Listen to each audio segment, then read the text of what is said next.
प्रिय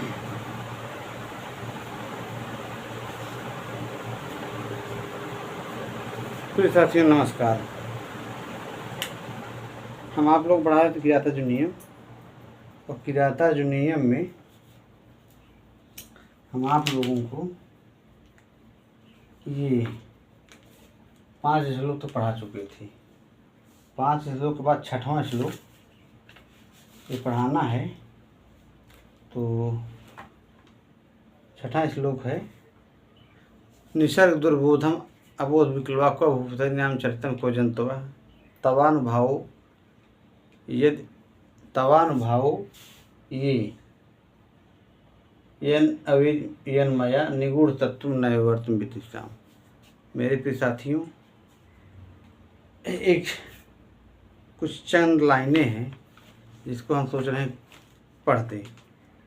तो ये है कि कोशिश करने वालों की हार नहीं होती, लहरों से डर के नौका पार नहीं होती, कोशिश करने वालों की कभी हार नहीं होती। नन्ही चींटी जब दाना लेकर चलती है, बढ़ती दीवारों पर 100 बार फिसलती है। मन का विश्वास रगों में साहस भरता है, चढ़कर गिरना गिरकर चढ़ना न अखरता है। आखिर उसकी मेहनत बेकार नहीं होती, कोशिश करने वालों की कभी हार नहीं होती। मेरे प्यारे साथियों, डुबकियां सिंधु में गोता खोर लगाते हैं, जाकर खाली हाथ लौट आते हैं। मिलते नहीं सहज ही गहरे पानी में, बढ़ता दुगना उत्साह उसी हैरानी में। मुट्ठी उसकी खाली हर बार नहीं जाती, मेहनत करने वालों की कभी हार नहीं होती। असफलता एक चुनौती है, इसे स्वीकार करो, क्या कमी रह गई देखो और सुधार करो। जब तक सफलता न मिले जाए निज चैन को त्यागो तुम, संघर्ष का मैदान छोड़कर मत भागो तुम। कुछ किए बिना जय जयकार नहीं होती, मेहनत करने वालों की कभी हार नहीं होती। मेरे प्यारे साथियों, तो यही है। इसमें इसके पहले वाले श्लोक में ये कहा था कि क्या सखिम सखा साधन साथी योधिप्रम। सखिम सखा माने वह कुत्सित मित्र है जो राजा को सही उपदेश नहीं देता है। सखिम सखा साधन साथी योधिप्रम। और हितान यह है संस्मृते सखिम प्रभु। हितान यह माने जो हितकारी बात नहीं सुनता है। कौन? राजा लोग। हितान यह है संस्मृते माने नहीं सुनता है। किम प्रभु माने वह कुत्सित राजा है। 2 बातें हो गया। एक ये बनेचर कह रहा है जो सही उपदेश नहीं देता है, राजा को सही बात नहीं बताता है, वो कुत्सित सखा है। और ये कि ये वो कुत्सित राजा है जो कि सही बात नहीं सुनता। पता लगा कि गुप्तचर आए और सही से कोई बात कह दिया, राजा बिगड़ जाए, उसके ऊपर निकाल दे। तो ये बात है। फिर है कि सदानुकूले ही कुर्वते रतिम। हाँ, सदानुकूले ही कुर्वते रतिम निपेशमाते चर सर्वसंपदा। तो सर्वसंपदा जो है बहुवचनांत है। सर्वसंपद सर्वसंपदो सर्वसंपदा। मेरे प्रिय साथियों, इसमें यह बताया जा रहा है कि सही शासन व्यवस्था सुचारू रूप से तभी चलती है जब राजा और प्रजा, बनेचर गुप्तचर जो है मंत्री एक दूसरे के अनुकूल रहते हैं। अब इसमें ये कह रहा है कि निसर्ग दुर्बोधम अबोध विकलवा को भूपति नाम चरितम को जंतो तवानुभावो यम अवेद यन मया निगूढ़ तत्व न विवर्त विदिष्टाम। मेरे प्यारे साथियों, इसमें ये बात कहा गया है कि मैंने निसर्ग दुर्बोधम, बनेचर कह रहा है कि मैं तुच्छ प्राणी हूँ, मैं निरीह प्राणी हूँ, मैं वन में भटकने वाला बनेचर हूँ, ब्रह्मचारी हूँ। तो मैं कहाँ निसर्ग और कहाँ मैंने बड़ी कठिनाई से जानने वाला। दुर्बोध मैंने जो कठिनाई से जानने वाला है। अबोध विकलवा जनतवा अपने कह रहा है। तो ये चीज़ है। और इसके बाद ये कह रहा है कि तब अनुभाव है, ये आपकी कृपा है। किसकी? युधिष्ठिर की, जो मैं कुछ जान पाया। तब अनुभाव यन अवेदि यन मया यत मया माने जो मैं जान लिया, निगूढ़ तत्व माने छिपा हुआ रहस्य, नीति मार्ग का, ये आपका कृपा है। किसकी? युधिष्ठिर की। मेरे प्यारे साथियों, ये चीज़ हो गया। जो राजा को उचित परामर्श नहीं देता वह कुमित्र है, जो हितैषी की हितकारी बात नहीं सुनता वह दुष्स्वामी है, क्योंकि राजाओं और मंत्रियों परस्पर अनुकूल रहने पर ही सारी संपत्तियां सदैव अनुरक्त रहती हैं। मेरे प्यारे साथियों, इसका व्याकरणात्मक टिप्पणी ये है, जंतु हमें जो है प्रथम बहुवचन हो जाएगा, यहाँ हम लिखी हुई है।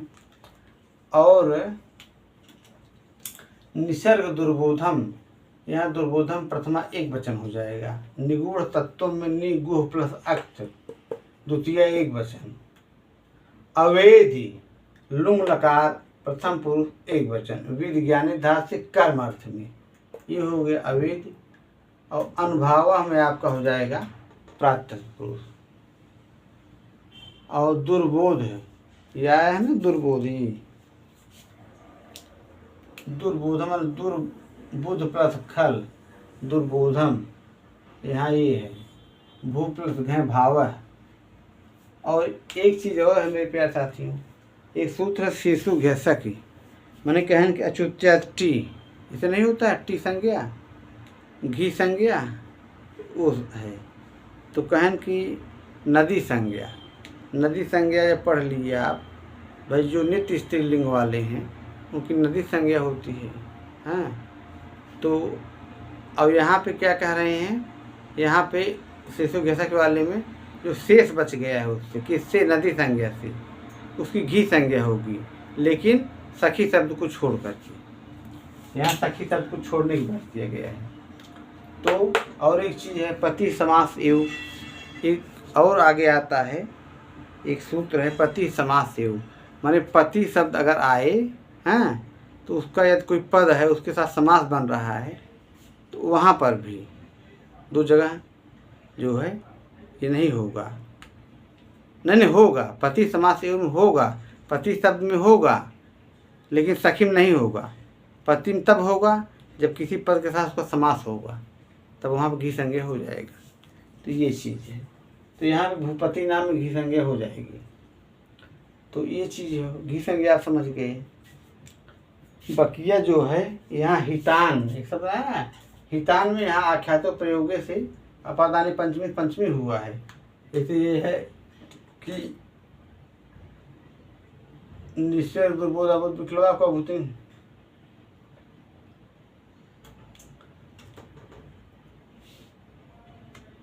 नहीं हितान तो उसमें है, सखिम सखा वाले में हितान यह संस्कृत, ये निसर्ग दुर्बोधम में नहीं है। निसर्ग दुर्बोधम वाले में ये है स्वभावतः कठिनाई से समझने योग्य। निसृजते इत निसर्ग दुखेन काठिन्यन बुद्धते, यहाँ पे आपका हो जाएगा तृतीय तत्पुरुष समास। नि उपसर्गपूर्वक सृज धा से भावार्थ में घय प्रत्यय, निसर्ग तृतीय तत्पुरुष बनेगा यहाँ पे, निसृज प्लस आपका घय, तो ये हो गया नि प्लस सृज प्लस घय।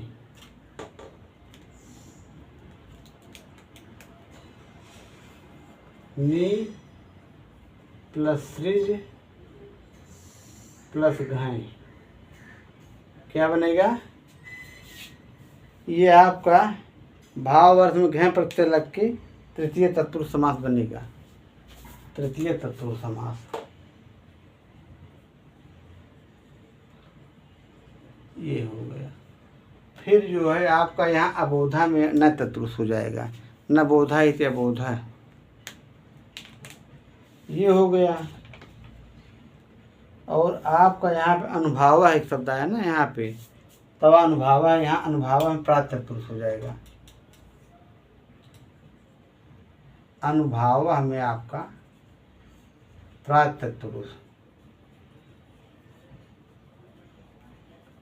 तो इस तरह से 7 श्लोक संपन्न हो गया।